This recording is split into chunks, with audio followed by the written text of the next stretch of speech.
పల్నాడు జిల్లా సత్తెనపల్లిలో వైసీపీ ఆధ్వర్యంలో డీఎస్సీ నిర్వహణపై నిరసన ర్యాలీ జరిగింది. ఈ సందర్భంగా వైసీపీ నాయకుడు నాగార్జున యాదవ్ కూటమి ప్రభుత్వంపై తీవ్ర స్థాయిలో విరుచుకుపడ్డారు. మెగా డీఎస్సీ పేరుతో నిరుద్యోగులను మోసం చేస్తూ అనర్హులకు పేకాట ఆడేవారికి ఉద్యోగాలు కట్టబెట్టారని ఆరోపించారు. ప్రభుత్వం నిరసిస్తున్న మెగా డీఎస్సీ కాదని పేకాట డీఎస్సీ అని విమర్శించారు. డీఎస్సీ అక్రమాలపై వైఎస్ జగన్ ప్రశ్నించడంతో భయపడిపోయిన నారా లోకేష్ వైసీపీ నేతలపై కుట్రపూరితంగా కేసులు పెట్టి వేధిస్తున్నారని నాగార్జున యాదవ్ మండిపడ్డారు. లోకేష్ తన పదవికి రాజీనామా చేయాలని లేదా ముందస్తుగా గుంటూరు, రాజమండ్రి, నెల్లూరు సెంట్రల్ జైల్లో మౌలిక వసతులు కల్పించుకోవాలని ఎద్దేవా చేశారు.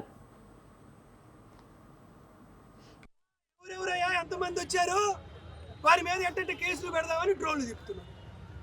చేయాల్సింది అది కాదు. మెగా డిఎస్సి స్కామ్ లో అనర్హులకి ఉద్యోగాలు ఇచ్చారు.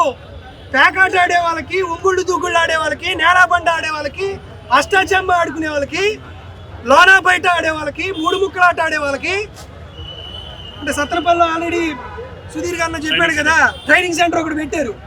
మన నలంద ఇంజనీరింగ్ కాలేజ్, ఇటువైపు ఏం college Loyola college ఎట్టుందో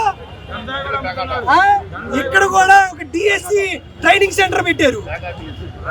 mega DSC, పేకాట డిఎస్సి.